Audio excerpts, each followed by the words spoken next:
वेद पुराणों की कथाओं में आज की कथा बड़ी अनोखी है। एक बार की बात है, एक हाथी था। उसकी मृत्यु हो गई। मृत्यु होने के बाद वो धर्मराज के पास पहुंचा तो धर्मराज ने उससे पूछा, अरे ईश्वर ने तो तुझे इतना बड़ा शरीर दिया है, तो तू मनुष्य के वश में कैसे हो गया? मनुष्य तो तेरे एक पैर जितने बड़ा है, फिर तू उसके वश में कैसे हो गया? तो हाथी बोला, महाराज, मनुष्य ऐसा ही होता है, वो बड़े बड़ों को अपने वश में कर लेता है। तब धर्मराज ने कहा, हमारे यहां तो अनगिनत मनुष्य आते हैं। तब हाथी ने कहा, महाराज, वे सब तो मुर्दे आते हैं। यदि कोई जीवित व्यक्ति आए तो आपको पता चल जाएगा। अब ये सुनकर धर्मराज ने अपने दूतों को आदेश दिया कि जाओ, एक जीवित व्यक्ति को यहां पे लेके आओ। आज्ञा अनुसार दूत निकल पड़े एक जीवित व्यक्ति को लाने। दूत घूमते रहे। गर्मियों के दिन थे तो उन्होंने देखा एक आदमी छत पे सो रहा है। दूतों ने उसकी खाट उठाई और उसे ले चले। अब जब उस आदमी की नींद खुली तो उसने देखा ये क्या बात है। वो व्यक्ति कायस्थ था और ग्रंथ लिखा करता था, और वो समझ गया कि ये धर्मराज के दूत हैं जो मुझे लेके जा रहे हैं। उसने जल्दी से अपनी जेब से कागज कलम निकाला और कागज पर कुछ लिखा और फिर से अपनी जेब में रख लिया और चुपचाप खाट पे लेटा रहा। उसने सोचा, अगर मैंने जरा सी भी आवाज निकाली तो ये मुझे धरती पे गिरा देंगे और मेरी हड्डियां टूट जाएंगी। वो चुपचाप खाट पे लेटा रहा। अब सुबह होते ही दूत पहुंच गए धर्मराज के पास। धर्मराज की सभा लगी हुई थी। दूतों ने खाट नीचे रखी। तभी वो कायस्थ व्यक्ति तुरंत उठा और अपनी जेब में से एक पर्चा निकाला और उन दूतों को दे दिया कि इसे धर्मराज जी को दे दो। अब दूतों ने वो कागज लिया और धर्मराज जी को दे दिया। धर्मराज जी ने वो कागज पढ़ा। उस कागज पे लिखा था, धर्मराज जी से नारायण की यथा योग्य, ये हमारा मुनीम आपके पास आया है, अब इसके द्वारा ही सारे काम होंगे। और नीचे थे दस्तखत, नारायण बैकुंठपुरी। अब ये पत्र पढ़ते ही धर्मराज अपनी गद्दी छोड़कर उस कायस्थ से बोले, आइए महाराज, गद्दी पर बैठिए। धर्मराज जी ने उस कायस्थ को अपनी गद्दी पर बिठा दिया, ये सोच के कि ये भगवान की आज्ञा है। अब फिर क्या था, दूत दूसरे लोगों को लाते तो वो कायस्थ बोलता, ये कौन है? तो दूत उत्तर देता, महाराज, इसने डांका डाला है, बहुतों को लूटा है, बहुतों को मारा है, बताइए इसे क्या दंड दिया जाए? तो वो कायस्थ बोलता, इसे बैकुंठ भेज दो। फिर दूसरा व्यक्ति आता और फिर दूत बोलते, महाराज, ये दूध बेचता था और दूध में पानी मिलाता था, कई लोगों के पेट खराब हो गए, कई लोग बीमार पड़े। कायस्थ फिर बोलता, इसे भी बैकुंठ भेज दो। इसके बाद एक के बाद एक अलग अलग लोग आते रहते और वो कायस्थ सबको बैकुंठ भेजता रहता।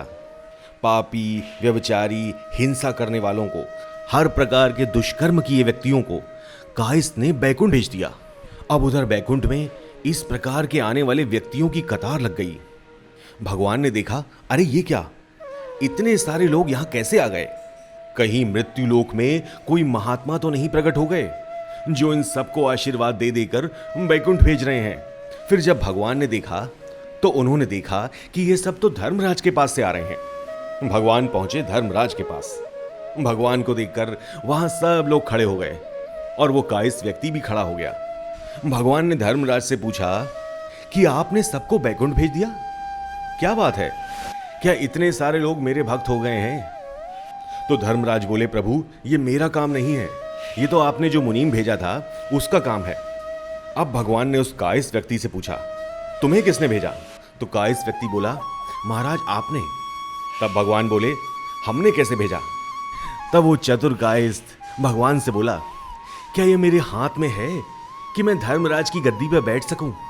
ये आप ही की तो कृपा है, जिस कृपा से मैं धर्मराज की गद्दी पे बैठा हूं। क्या कोई कार्य बिना आपकी मर्जी के हो सकता है?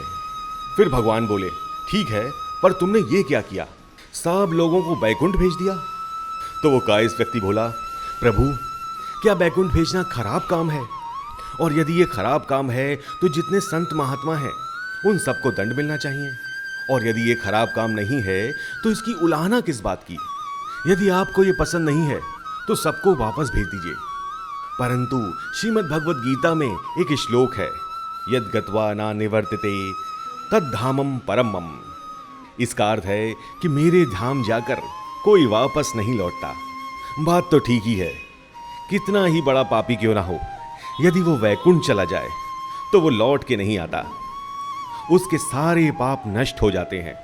पर भगवान ने पूछा, ठीक है, परंतु ये काम तुमने क्यों किया? तो वो कायस्थ बोला, यदि मेरे हाथ में कोई बात आएगी महाराज, तो मैं वही करूंगा ना, सबको वैकुंठ भेज दूंगा। मैं किसी को दंड क्यों दूं? मुझे यह पता है कि यह गद्दी मुझे बहुत थोड़े समय के लिए मिली है, तो इस पर बैठकर क्यों ना मैं अच्छे अच्छे कार्य करूं, लोगों का उद्धार करूं। ये सब सुनने के बाद भगवान ने धर्मराज से पूछा कि तुमने इसे गद्दी पर क्यों बिठाया? तो धर्मराज बोले, महाराज, आप ही का कागज आया था जिसके नीचे साफ साफ आपके दस्तखत थे। फिर भगवान ने उस कायस्थ व्यक्ति से पूछा, क्यों भाई, मैंने तुम्हें कौन सा कागज दिया था जिस पर मेरे दस्तखत थे? तब वो व्यक्ति फिर से भगवान से बोला, आपने ही तो गीता में कहा है, सर्वस्य चाहा ही ये सन्निविष्ट। मैं सबके हृदय में रहता हूं, अतः हृदय से आगे आई कि कागज लिख दो, तो मैंने लिख दिया। प्रभु, आदेश तो आपका था। इस पर भगवान ने कहा, ठीक है। अब भगवान ने फिर धर्मराज से पूछा, धर्मराज, ये व्यक्ति यहां आया कैसे? तब धर्मराज ने कहा, महाराज क्या बताऊं, ये आपका पत्र लेके आया था। फिर धर्मराज ने अपने दूतों से पूछा, तुम इसे यहां क्यों लाए? तो दूतों ने कहा, महाराज, आप ही ने तो कहा था कि एक जीवित व्यक्ति को यहां लेके आओ। तो धर्मराज बोले, अरे अरे अरे, क्या ये वही व्यक्ति है? अरे इसका परिचय तो करा देते। तो दूत बोले, महाराज, हम क्या परिचय कराते, आपने तो कागज लिया और इसे सीधे गद्दी पे बिठा दिया। हमने सोचा कि आपका पहले से ही परिचय होगा, और इसके बाद हमारी हिम्मत नहीं हुई आपसे कुछ बोलने की। वहीं हाथी खड़ा होकर सब कुछ देख रहा था। हाथी जोर से बोला, जय राम जी की। धर्मराज जी, मैंने आपसे कहा था ना कि मैं क्या, मनुष्य सबको अपने वश में कर लेता है। देखिए, मनुष्य के वश में स्वयं धर्मराज हो गए और भगवान भी हो गए। ये मनुष्य बड़ा विचित्र है महाराज, ये चाहे तो बड़ी उथल पुथल मचा दे, लेकिन ये खुद ही संसार में फंसा रहता है। अब भगवान ने कहा, अच्छा, जो हुआ सो हुआ, अब तुम सब नीचे जाओ। तो फिर वो कायस्थ व्यक्ति बोला, प्रभु, आपने गीता में लिखा है, ममुपेत्य तू कौन्तेय पुनः जन्म न विदते, अर्थात मेरे को प्राप्त होकर मनुष्य पुनः जन्म नहीं लेता। मैं तो प्रभु आपको प्राप्त हो चुका हूं। तो भगवान ने मुस्कुरा के कहा, अच्छा भाई, तुम चलो वैकुंठ। तब वो कायस्थ व्यक्ति बोला, महाराज, मैं अकेला ही चलूं? ये हाथी तो बेचारा पीछे ही रह गया, इसी की कृपा से तो मैं यहां आया हूं, इसको भी तो अपने साथ ले चलिए। फिर वो हाथी भगवान से बोला, प्रभु, मेरे बहुत सारे भाई नरक में बैठे हैं, उन सबको भी साथ ले चलिए ना प्लीज। तो भगवान मुस्कुरा के बोले, ठीक है भाई, सब लोग चलो। भगवान के आने से हाथी का भी कल्याण हो गया, उस कायस्थ का भी कल्याण हो गया और अन्य जीवों का भी कल्याण हो गया। खैर, ये कथा तो काल्पनिक है, पर इसका सिद्धांत पक्का है। यदि हमारे हाथ में कोई अधिकार आए तो हम उससे सबका भला करें, किसी का भी कभी बुरा ना करें। गीता का एक सिद्धांत है, सर्वभूत हिते रता। मनुष्य की प्राणी मात्र के हित में ही प्रीति होना चाहिए। अधिकार हो चाहे पद हो, वो बस थोड़े समय के लिए ही रहने वाला है, सदा के लिए रहने वाला नहीं है। इसलिए हमें सबके साथ अच्छा अच्छा बर्ताव करना चाहिए। जय श्री राम।